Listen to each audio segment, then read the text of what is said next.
Setting a custom desktop in Windows 10.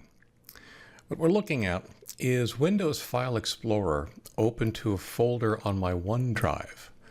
This is the actual my personal OneDrive. You can see that I've got a folder here with a number of images, and the one I have selected here is this one with a gradient. It has a complicated name that'll be obvious in a moment, but I want to share that with a different machine. So what I'm going to do is right-click on it, click on Share, which will bring up this dialog in OneDrive. Now, this is a OneDrive sharing dialog. There are a couple of different things you can do. In my case, I'm going to just use copy to copy the link to the clipboard, but you can also email the link to this file to someone else.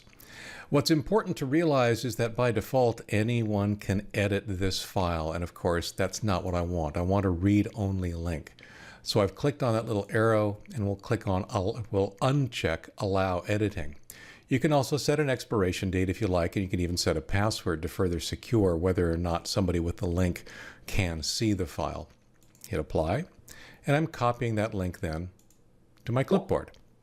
There it is. Anyone with a link can view. That's great. I've brought up the machine that I want to use this on. This is my Windows 10 machine. What I'm going to do is fire up Edge and then just paste that link and go to it. You can see now that we have the image in OneDrive online. I want this on my machine, so I'm going to download the file.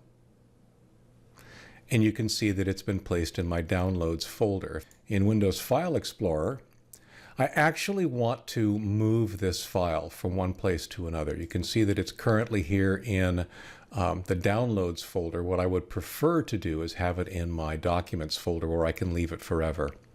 So Cut will place the file into the clipboard and prepare it for deletion from this location. And now if I go to my Documents folder and click Paste, the file will be moved here and removed from the Downloads folder. The last thing I want to do is right-click on it and say Set as Desktop Background. Poof.